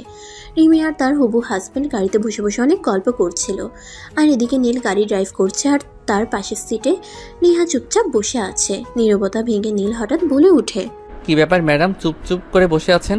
আপনি কি এখন আমার উপর রেগে আছেন? আমি কি এত বড় অন্যায় করে ফেলেছি? আমার সঙ্গে একবারও কথা বলা যায় না? আমি কোনো কারণ ছাড়া কারোর সঙ্গে কথা বলতে একদমই পছন্দ করি না, আর এই মুহূর্তে আপনার সঙ্গে কথা বলার মতো কোনো কারণ আমি খুঁজে পাচ্ছি না। আমি জীবনেই প্রথমবার শুনলাম একজন মানুষ আরেকজন মানুষের সঙ্গে কথা বলতে, তার জন্য নাকি নির্দিষ্ট কোনো কারণের প্রয়োজন আছে। সত্যি আমি আপনার মতো মানুষ জীবনে এই প্রথমবার দেখছি। এর আগে কোনো দিনও দেখিনি যে কোনো মানুষের সঙ্গে কথা বলতে হলে কোনো নির্দিষ্ট কারণের প্রয়োজন হয়। আমি আপনার আত্মীয় হতে চলেছি, আপনি আমার ভালো বন্ধু, খোঁজ খবর নিতেই পারেন। এক্সকিউজ মি মিস্টার, আপনি এমন কেউ না যে আমার পার্সোনাল কোনো আত্মীয় হতে যাচ্ছেন যার সঙ্গে আমাকে কথা বলতেই হবে। আপনাদের আত্মীয়তা হতে চলেছে আমার ফ্যামিলির সঙ্গে, সো আপনি আমার ফ্যামিলি রিলেটেড। হ্যাঁ, সে না হয় বুঝলাম, কিন্তু তাই বলে একটা মানুষের সঙ্গে দীর্ঘ 20 মিনিট ধরে বসে আছেন, তার সঙ্গে একটা কথা বলছেন না, এটা কি কোনো মানুষের কাজ হতে পারে? পিছনে ফিরে একবার দেখুন, আপনার বোন আর আমার বাড়ি দুজনে কিভাবে চুটিয়ে প্রেম করছে। তা আমি দেখতেই পাচ্ছি, আপনাকে বলে দিতে হবে না। তারা কয়দিন পরেই বিয়ে হতে চলেছে। তারা প্রেম করবে না তো কি আপনি প্রেম করবেন নাকি? আপনি যদি একবার আমাকে চান্স দিতেন তাহলে আমি সেই চেষ্টা করে দেখতেই পারতাম। আপনি কিন্তু মেয়ে হিসেবে অতটাও খারাপ না, আপনার পিছনে ট্রাই করা যেতে পারে। কথাটা নীল আস্তে আস্তে বলছিল, তাই নেহা ঠিকভাবে বুঝতে পারেনি। তাই সে নীলকে জিজ্ঞাসা করে, কি ব্যাপার, আপনি কি ভিড় করে কিছু বলছিলেন নাকি? আমি আসলে আপনার কথাটা বুঝতে পারিনি, যদি আর একবার বলতেন। না, আমি আসলে আমার পার্সোনালি একটা বিষয় নিয়ে ভাবছিলাম, আপনাকে কিছু বলিনি। তাছাড়া আমি আপনাকে নিয়ে কী বা বলবো, আপনি তো আর আমার সঙ্গে কোনো কথাই বলবেন না বলে ঠিক করে রেখেছেন। যখন আপনি খুব ভালো করেই জানেন আপনার সঙ্গে কথা বলার কোনো ইচ্ছে আমার নেই, তাহলে আপনি অযথা এইভাবে পেঁচাল কেন পারছেন বলুন তো? চুপচাপ গাড়ি চালান। নীল তখন বুঝতে পারলো নেহার সঙ্গে এখন আর বেশি কথা বললে হয়তো নেহা রেগে যেতে পারে আর গাড়ির মধ্যেই উল্টাপাল্টা কিছু করে ফেলতে পারে। তাই সে আর কোনো কথা না বলে চুপচাপ গাড়ি চালাতে লাগলো। তাদের 40 মিনিটের মতো সময় লাগলো শপিং মলে এসে পৌঁছাতে। তারপর রিমি আর তার হবু হাজব্যান্ড শপিং মলের ভিতরে ঢুকে গেল। এদিকে নেহা আর নীল বাইরে একটা কফি শপে বসেছে। আমি তো কোল্ড কফি খাবো, আর আপনি? এত টেনশন করার কিছুই নেই, আপনার যা ইচ্ছে আপনি তাই খেতে পারেন। বিলটা আমি পে করে দেব, আর আমি কিছু খাবো না। আমি আপনাকে কখন বললাম যে আপনাকে বিয়ে করতে হবে? বিয়ে করার মতো যথেষ্ট অ্যামাউন্ট আমার কাছে নেই। জিজ্ঞাসা করলাম আপনি কি খাবেন। আমার মনে হয় সব সময় একটু বেশি বেশি চিন্তা না করলে আপনার রাতে ঠিকমতো ঘুম হয় না। যাই হোক, বাদ দিন, কি খাবেন সেটাই বলুন। নেহা তখন বলে সে কিছুই খাবে না। তাই নীল বাধ্য হয়ে নিজের জন্য একটা কফি অর্ডার করে। খাওয়া শেষ হলে কফি শপ থেকে বের হয় আর বাইরে তার ভাইয়া ভাবির জন্য অপেক্ষা করতে থাকে। এমন সময় রিমি নেহার মোবাইলে কল করে। কি রে নেহা, তোকে কি আমি নিয়ে এসেছি বাইরে বসে থাকার জন্য নাকি? একটু ভিতরে আয়, আমি বেনারসিটা চুজ করতে পারছি না, তুই একটু চুজ করে দিবি প্লিজ। বিয়ে করবে তুই, তাহলে আমাকে কেন এইসব কিছুর মধ্যে জড়াচ্ছিস? আমি পারবো না, তোরটা তুই পছন্দ করে কিনে নে, আমাকে এই সব কিছুর মধ্যে জড়াস না প্লিজ। নেহা, তুই এইভাবে কথা বলছিস কেন? তোর কথা শুনে মনে হচ্ছে তুই আমার কেউ হোস না, আমি খুব দূরের একজন কেউ। আরে না আপু, আমি তোকে কথাটা ওইভাবে বলতে চাইনি, তুই মনে কষ্ট দিস না। তাহলে চুপ করে শপিং মলের ভিতরে চলে আয়, লক্ষ্মী বোন আমার। আর কোনো কথা আমি শুনতে চাই না, আমার বিয়ের বেনারসিটা তোর পছন্দের মতোই কেনা হবে। নেহা আর কোনো উপায়ান্তর খুঁজে পেল না। সে বাধ্য হয়ে শপিং মলের ভিতরে গেল এবং তার বোনের বেনারসিটা পছন্দ করে দিল। পাশেই নীল দাঁড়িয়েছিল। তখনই সে হঠাৎ বলতে লাগলো, না, একদমই না, আমার ভাবির জন্য এই বেনারসিটা আমি নেব না, আমি নীল রঙের বেনারসি নেব। দেখ নীল, একদমই ফাজলামো করবি না। এতক্ষণ তুই কোথায় ছিলি? তাহলে এতক্ষণ ধরে কাপড় চুজ করলি না কেন? এখন নেহা যখন ঠিক করেছে লাল রঙের এটা নেবে, তখন এটাই নেওয়া হবে। তাছাড়া তুই যেটার কথা বলছি সেটা আমারও পছন্দ হচ্ছে না। এটা দেখতে খুবই সুন্দর এবং তোর ভাবিকে খুব সুন্দর মানাবে, তাই এটাই নেওয়া হবে। ভাইয়ের কাছ থেকে এই কথা শুনে মুহূর্তের মধ্যেই নীলের ফর্সা মুখটা ফ্যাকাশে হয়ে গেল। এদিকে তাদের কেনাকাটা শেষ হলে নীলের ভাইয়া নীলকে বলে, আমাদের কেনাকাটা শেষ, এবার চল তোদেরকে কিছু কিনে দেই। আমার কিছু লাগবে না, তোমাদের কেনাকাটা শেষ হলে বের হও, আমার শরীরটা খারাপ লাগছে, আমি আর এখানে এক মুহূর্ত থাকবো না, বাসায় যাব। একটা থাপ্পড় মেরে তোর সব দাঁত ফেলে দেব। তুই কি ভেবেছিস আমি কিছুই বুঝি না? আমি খুব ভালোভাবে বুঝতে পেরেছি তুই কিসের জন্য এমন করছিস। এখনো নিজের এসব হেয়ালি ছাড়তে পারলি না, তাই না? ঠিক আছে, এখন চুপচাপ ওদিকে চল, নেহাকে একটা শাড়ি আর তোকে একটা পাঞ্জাবি কিনে দেই। বলতে বলতে তারা সবাই মিলে অন্য দোকানে চলে গেল আর সেখান থেকে কেনাকাটা শেষ করে শপিং মল থেকে বের হলো। তখনই নীলের ভাইয়া নীলকে বলে, নীল, তোকে একটা কাজ করতে হবে। তুই নেহাকে বাসা পর্যন্ত পৌঁছে দিবি আর এই শপিংগুলো তোর সাথে নিয়ে যা। আমি তোর ভাবিকে নিয়ে একটু বের হব, আমাদের ফিরতে রাত হবে। তুই কিন্তু নেহাকে বাসায় পৌঁছে দিয়ে তারপর বাসায় যাবি। আমি বুঝতে পারছি না তুমি শুধু শুধু আমাকে ঝামেলায় কেন ফেলতে চাইছো। তোমার শালিকে তুমি বাসায় পৌঁছে দাও, আমি পারবো না। প্রয়োজন হলে গাড়ি নিয়ে যাও, আমি অটো কিংবা রিকশায় করে বাসায় চলে যাব। একদম চুপ কর, তোকে যেটা করতে বলেছি তুই সেটাই কর। নেহাকে বাসা পর্যন্ত পৌঁছে দিবি, তারপর বাসায় যাবি। এর আগে আমি তোর কোনো কথাই শুনতে চাই না, এটাই শেষ কথা। ঠিক আছে, যেখানে আমার কথার কোনো মূল্যই নেই সেখানে কথা বলে লাভ কি? ম্যাডাম চলুন আমার সঙ্গে, আমি তো খুব সুন্দর একটা চাকরি পেয়েছি, তাই না? আপু, তোর দেবরকে বলে দে আমাকে এত কথা না শোনালে আমি নিজে নিজেই বাসা পর্যন্ত চলে যেতে পারবো। তোর দেবরের আমাকে গার্ড দিয়ে বাড়ি পর্যন্ত পৌঁছে দিতে কোনো প্রয়োজন হবে না। এই কথা শুনে রিমি কিছু একটা বলতে চাইছিল, কিন্তু তার হবু হাজব্যান্ড তাকে বাধা দিয়ে নেহাকে বলতে থাকে। আরে না, এটা তুমি কি বলছো? এটা কখনোই হয় নাকি?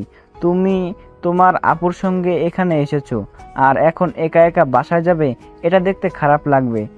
আমি যেটা বলেছি সেটাই হবে। নীল তোমাকে বাসা পর্যন্ত পৌঁছে দিয়ে আসবে। আর নীল, তোকে আমি একটা কথা বলেছি, সেখানে তুই এত কথা কেন বলছিস বলতো? আমি আবার এত কথা কোথায় বললাম? আমি তো শুধু এটাই বলেছি যে সুন্দর একটা চাকরি পেয়েছি। এখানে আবার আমি দোষের কি বললাম আমি তো বুঝতে পারছি না। এইসব প্যাচাল এখন বাদ দাও তো, যেটা করার সেটাই করো। তুমি নেহাকে বাসা পর্যন্ত পৌঁছে দিয়ে চলে যেও। নেহা, চুপচাপ গিয়ে গাড়িতে বস। নেহা তখন কোনো কথা না বলে চুপচাপ গাড়িতে গিয়ে উঠল। নীল তখন কিছু একটা বলতে চাইলেও বলল না, চুপচাপ মুখটা বন্ধ করে সেখান থেকে চলে গেল।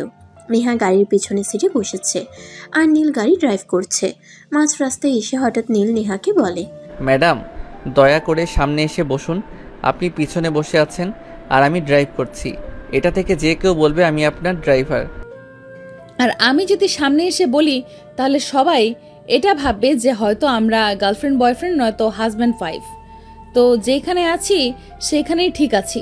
আপনি মুখটা বন্ধ করে গাড়ি চালানোর আমাকে বাসা পর্যন্ত পৌঁছে দিন। আচ্ছা আপনি এমন কেন বলেন তো? সবসময় রুট করে কথা বলেন কেন? একটু মিষ্টি করে কথা তো বলতে পারেন। সম্পর্কে তো আপনি আমার বেআইনি হবেন। আপনার চেহারা তো কত মিষ্টি, একটু মিষ্টি করে কথা বললে সমস্যাটা কোথায়? আপনাকে বললাম তো আমি মিষ্টি করে কথা বলতে পারি না। তাছাড়া আপনার সঙ্গে এত বেশি কথা বলার প্রয়োজন আছে বলেও আমি মনে করি না। নেহার কথা শুনে নীল খুব ভালোভাবে বুঝতে পারল নেহা তার সঙ্গে কথা বলতে ইচ্ছুক নয়, তাই সে আর কথা বাড়ালো না, চুপচাপ গাড়ি চালাতে লাগলো। তারপর নেহাকে তার বাসার সামনে নামিয়ে দিল।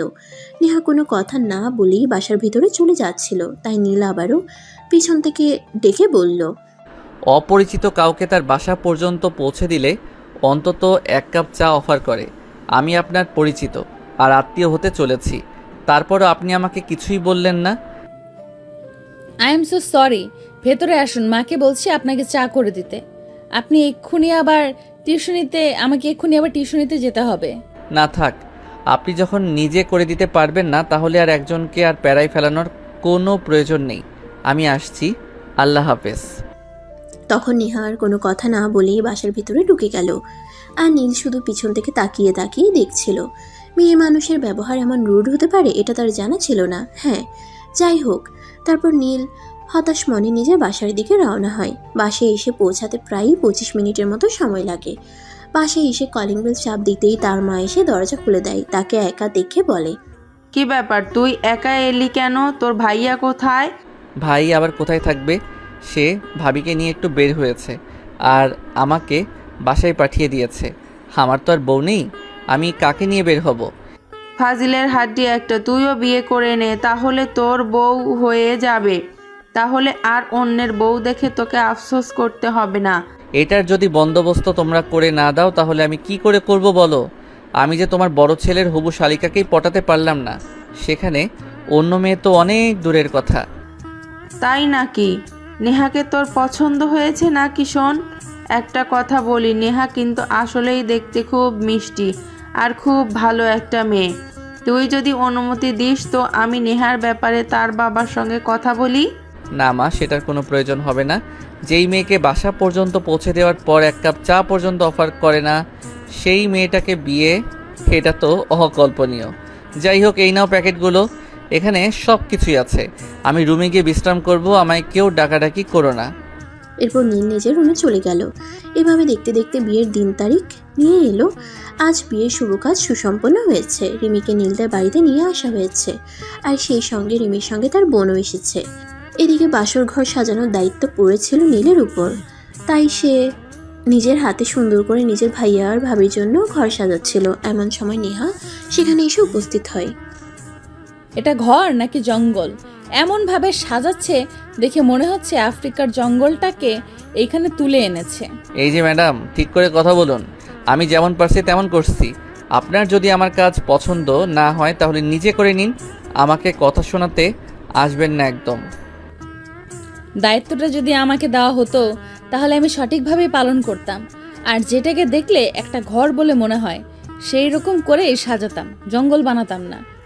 এইভাবেই কথা কাটাকাটি হচ্ছিল নীল আর নেহার মধ্যে। তখনই নীলের ভাইয়া সেখানে এসে উপস্থিত হয়। তাদের দুজনের কথা কাটাকাটি শুনতে পায় আর বলে, কি ব্যাপার, কি হয়েছে? এখানে কি নিয়ে এত কথা কাটাকাটি হচ্ছে? ভাইয়া, তোমাকে আমি আগেই বলেছিলাম আমি তোমাদের বাসর ঘর সাজাতে পারবো না।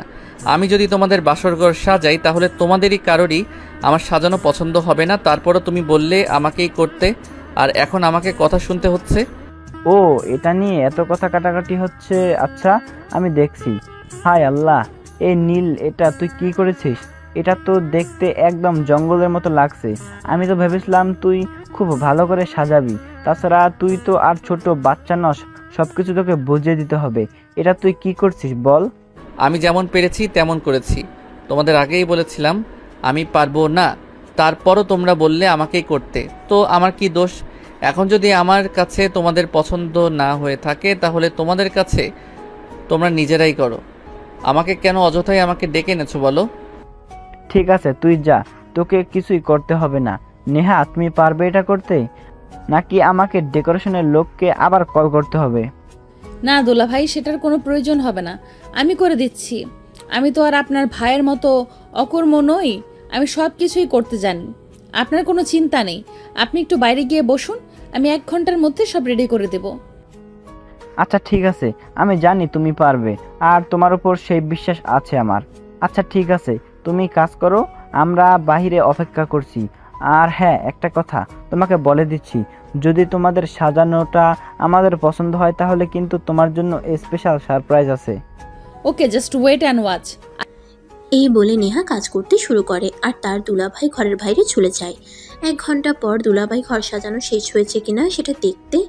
আর শেষে রুমে এসে তো একদমই অবাক, নেহার হাতের ছোঁয়া পেয়ে রুমটা যেন একদম স্বর্গীয় শোভা দিচ্ছে। তার দুলাভাই তো বলেই ফেললো, ও মাই গড নেহা, তোমার হাতে জাদু আছে বলতে হয়। সত্যি তুমি যেটা করেছো আমার কল্পনার অতীত। এবার তুমি তোমার চোখটা বন্ধ করো আর তোমার সারপ্রাইজটা নাও। নেহাও তখন অপেক্ষা করছিল তার দুলাভাই থেকে কি সারপ্রাইজ দেয় সেটা দেখার জন্য, তাই সে চোখ বন্ধ করে হাত পাতে। তখনই তার দুলাভাই তার হাতে তুলে দেয় লক্ষ টাকার একটি ডায়মন্ড নেকলেস। চোখ খুলে তো নেহা একদমই হতবাক। আরে দুলা ভাই, এটা তো ডায়মন্ডের নেকলেস, এটার তো অনেক দাম। আপনি নিশ্চয়ই এটা আপুর জন্য এনেছেন, আমার সাথে ফান করছেন তাই না? না শালিকা, একদমই তা নয়। এটা আমি তোমার জন্যই এনেছি। তোমার আপুর জন্য অন্য কিছু রয়েছে।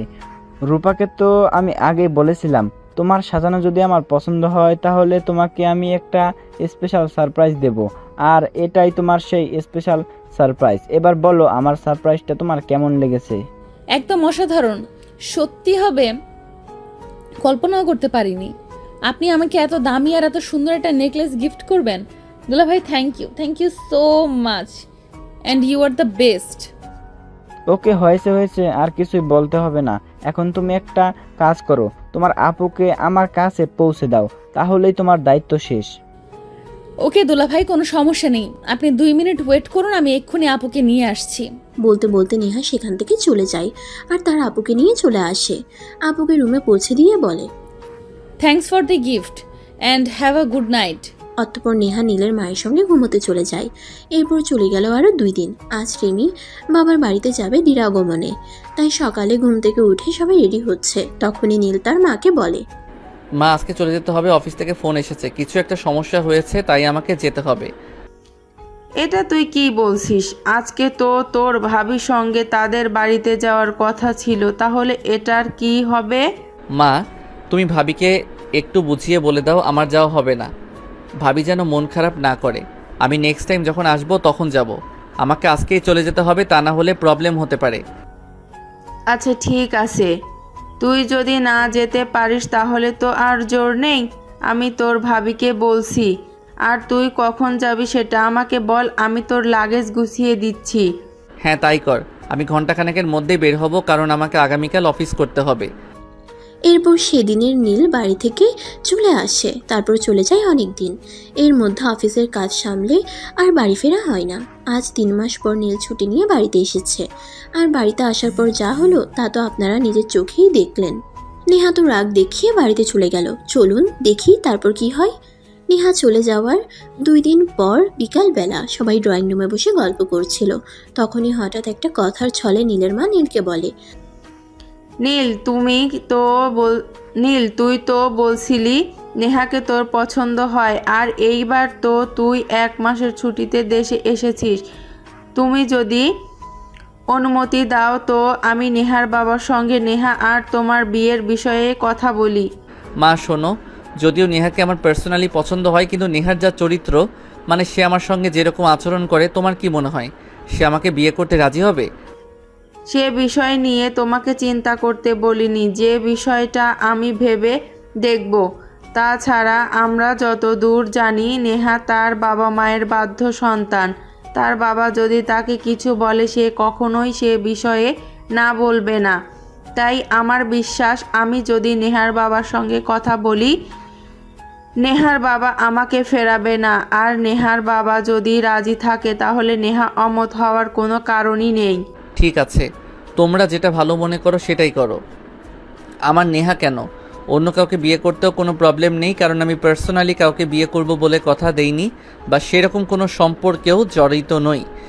তখন নীলের মালিককে বলে, আছে ঠিক আছে, তোকে চিন্তা করতে হবে না। আমি আগামীকালকেই একবার তোদের বাড়িতে যাব, আর নেহার বাবার সঙ্গে কথা বলবো, আর তোর ভাবি কেউ সঙ্গে নিয়ে যাব। তোর ভাবির তো অনেকদিন ধরে বাবার বাড়িতে যাওয়া হয় না, তাই ভাবছি তোর ভাবিকে রেখে আসবো। এটা তুমি কি বলছো? আমি এতদিন পর দেশে আসলাম, আর এখন ভাবি আমাকে রেখে বাবার বাড়ি চলে যাবে? এটা আমি মেনে নেব না, ভাবিকে বাড়িতেই থাকতে হবে। আমি চলে যাওয়ার পর না হয় ভাবি বাবার বাড়িতে গিয়ে অনেক দিন থাকবে। হ্যাঁ মা, নীল একদম ঠিক কথাই বলেছে। আমি এখন যাব না, আপনি একাই যান, আর বাবাকে আমি ফোন দিয়ে সব বলে দেব। তখন আর কেউ কোনো কথা বলে না, যে যার মতো নিজেদের রুমে চলে গেল। এর পরের দিন সকাল হতে না হতেই নীলের মা রেডি হয়ে নেহাদের বাড়ির উদ্দেশ্যে রওনা হয়। ক্রিং ক্রিং ক্রিং ক্রিং। আরে আন্টি, আপনি এত সকালে, কিছু হয়েছে নাকি? আরে না, কিছু হতে যাবে কেন? আর কিছু হলেই কি তোমাদের বাড়িতে আসতে হবে? তা না হলে কি আসতে নেই নাকি? না আন্টি, সেরকম কোনো ব্যাপার নয়। আসলে আপনি তো সচরাচর আমাদের বাড়িতে আসেন না, আর আজকে হঠাৎ করে সকালবেলা আমাদের বাড়িতে চলে আসলেন। সবে তো সকাল 10টা বাজে, তাই বললাম আর কি। আল্লাহ, আসলে তুমি হয়তো শুনোনি, রিমি গতকাল কি তোমার বাবাকে ফোন দিয়ে কিছু বলেছে? আর আমি আসবো, আর একটা দরকারি এসেছি, ভেতরে চলো, তারপর তোমাকে সব বলছি। হ্যাঁ আন্টি, শিওর, প্লিজ ভেতরে এসে বসুন। আমি আসলে ভুলেই গেছিলাম, ভেতরে এসে বসুন, তারপর কথা বলি। আন্টি, আপনি বয়ফ্রেন্ড, আন্টি আপনি বসেন, আমি আপনার জন্য নাস্তার বন্দোবস্ত করি। কারণ আমার মনে হয় আপনি খুব সকালে বাসা থেকে বের হয়েছেন, আপনার নাস্তা করা হয়নি। আপনি জাস্ট 10 মিনিট বসুন, আমি আপনার জন্য নাস্তা বানিয়ে আর আব্বুকেও বলি আপনি এসেছেন। আসসালামু আলাইকুম বিয়ান সাহেবা, কেমন আছেন? ওয়ালাইকুম আসসালাম, আলহামদুলিল্লাহ, এই তো আল্লাহর রহমতে ভালোই আছি। আপনাদের কি অবস্থা? আপনারা কেমন আছেন? আলহামদুলিল্লাহ, আল্লাহর অশেষ রহমতে আর আপনাদের দোয়ায় ভালোই আছি। গতকাল রিমি আপাকে ফোন করেছিল, সে আমাকে বলল আপনি আসবেন কোনো একটা বিষয়ে আমার সঙ্গে কথা বলতে। তো বলুন, আপনি কি বলতে চান? হ্যাঁ, আসলে দেখুন, আমি ঘুরিয়ে পেঁচিয়ে কথা বলতে একদমই পছন্দ করি না, তাই আপনাদেরকেও খোলাসা করে বলছি। আপনার ছোট মেয়ে মানে নেহা মামুনিকে আমার ছোট ছেলে নীল পছন্দ করে। যদিও সে ব্যাপারটা নেহা মামুনির কাছ থেকে কোনো রিপ্লাই পাওয়া যায়নি, তাই আমি এই ব্যাপারে আপনার সঙ্গে কথা বলতে এসেছি। ও আচ্ছা, এই ব্যাপার। আমি এতক্ষণে বিষয়টা বুঝতে পেরেছি। যাই হোক, আমরা বিকেলে এ বিষয়ে কথা বলি। এখন আপনি বসুন, আমার অফিসে একটু কাজ আছে, আমাকে এখন একটু বেরোতে হবে। আচ্ছা ঠিক আছে, কোনো সমস্যা নেই। আন্টি এই নাও তোমার নাস্তা, আমি সম্পূর্ণটাই তোমার জন্য নিজ হাতে বানিয়ে এনেছি। ওহ তাই নাকি? আচ্ছা ঠিক আছে, দাও আমি টেস্ট করে দেখি তুমি 10-এ কত পাও। এই বলে নীলের মা নেহার হাত থেকে নাস্তার প্লেট নেয় আর খেতে শুরু করে। খাওয়া দাওয়া শেষ হলে নীলের মা নেহার মায়ের সঙ্গে বসে গল্প করতে থাকে। নেহা নিচের রুমে চলে যায়। এভাবেই দেখতে দেখতে সেই দিনের দিনটাও চলে গেল। বিকেলবেলা নীলের মা ড্রয়িং রুমে বসে নেহার বাবার জন্য অপেক্ষা করছিল। বিকেল প্রায় 4টার মতো হবে, তখন নেহার বাবা বাসায় আসে। তারপর ফ্রেশ হয়ে ড্রয়িং রুমে এসে বলে, তো বিয়ান সাহেবা, যেটা বলছিলেন, আসলে দেখুন, নেহার পড়াশোনা এখনও শেষ হয়নি। নেহা পড়াশোনা শেষ করে নিজের পায়ে দাঁড়াতে চায়, তারপর বিয়ে শাদী নিয়ে চিন্তা ভাবনা করব। আপনি সে ব্যাপারে কোনো চিন্তা করবেন না। আপনার বড় মেয়ে তো আমার বাড়িতেই আছে, তাকে কিভাবে রেখেছি সেটা নিশ্চয়ই আপনারা দেখেছেন। তো ছোট মেয়ের ব্যাপারে চিন্তা করার কোনো কারণ নেই। আপনি নিশ্চিন্ত থাকতে পারেন এবং নিশ্চিন্ত মনে নেহা মামুনিকে আমার ছেলের হাতে তুলে দিতে পারেন। আপনার মেয়েকে আমরা আমাদের বাড়িতে নিশ্চয়ই কাজের মেয়ে বানিয়ে রাখবো না, সেটা আপনি খুব ভালো করেই জানেন। তাই চিন্তা করার কোনো দরকার নেই। শোন, উনি একদম ঠিক কথাই বলেছেন। আমার নীলের চাইতে উপযুক্ত ছেলে নেহার জন্য খুঁজে পাবো না, তাই আমার মনে হয় নেহাকে নীলের সঙ্গে বিয়ে দেওয়াটাই উচিত। আচ্ছা ঠিক আছে, তারপরেও আমরা একবার নেহার সঙ্গে কথা বলে নেই। তার মতামতটাও তো জানার প্রয়োজন আছে। যদিও আমার মেয়ে কখনোই আমার মতের বিরুদ্ধে কিছু বলবে না, তারপরেও তাকে জানিয়ে দেওয়াটা উচিত। আচ্ছা ঠিক আছে, আপনি আজকে নেহা মামুনির সঙ্গে কথা বলুন, আমি আগামীকাল ফোন করব। আজ তাহলে চলি। এই বলে নীলের মানে তাদের বাড়ি থেকে চলে গেল। আর সেদিন রাতের বেলা নেহার বাবা তাকে নিজের রুমে ডেকে নেয় আর সবকিছু খুলে বলে। সবকিছু শুনে নেহা তার বাবাকে বলে, বাবা তোমার কি মাথা খারাপ হয়েছে নাকি? এই ছেলেটার চরিত্রে সমস্যা আছে, আমি এই ছেলেটাকে কোনোভাবেই বিয়ে করব না। তোমরা প্লিজ এই সম্বন্ধ ফিরিয়ে দাও। না, একদমই নয়। তুই যদি অন্য কাউকে পছন্দ করতে থাকিস তাহলে আমরা বিষয়টা ভেবে দেখতাম যে তুই অন্য কাউকে পছন্দ করিস, কিন্তু তুই তো পার্সোনালি কোনো ছেলে কেউ পছন্দ না, তাহলে তোকে নীলকেই বিয়ে করতে হবে। নীল তোর জন্য একদম পারফেক্ট, তোকে নীলকেই বিয়ে করতে হবে। আমরা আর কোনো কথা শুনতে চাই না। মা প্লিজ তুমি এই বিষয়টা বোঝার চেষ্টা করো। আমি এই ছেলেটাকে বিয়ে করব না, তোমরা প্লিজ আমায় জোরাজোরি করো না। তোমার মা যা বলেছেন ঠিকই বলেছেন।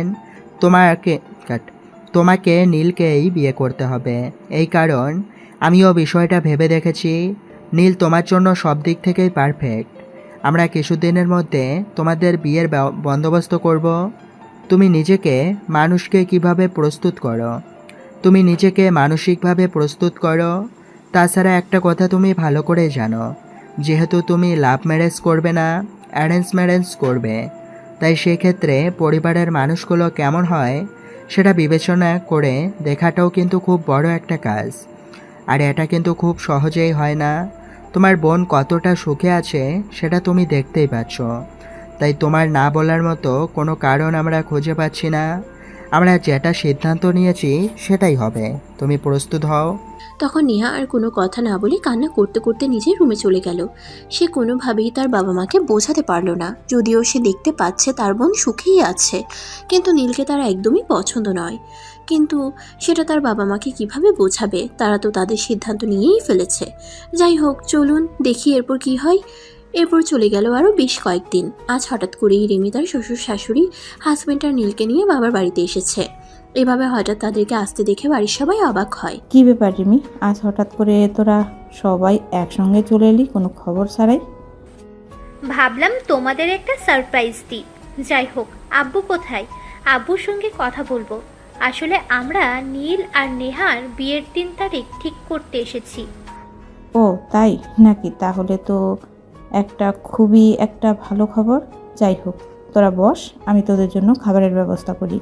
তোর বাবা কিছুক্ষণের মধ্যেই চলে আসবে। আচ্ছা ঠিক আছে, তাহলে নেহা কোথায়? নেহাকে দেখছি না কেন? তখন নেহার মা রিমিকে বলে নেহা নিজের রুমে আসে।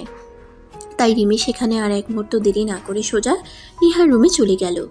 নেহা রুমে গিয়ে দেখতে পায় নেহা রুমে একা একা বসে আছে। তাই রিমি নেহাকে বলল, কি ব্যাপার নেহা, কি হয়েছে তোর?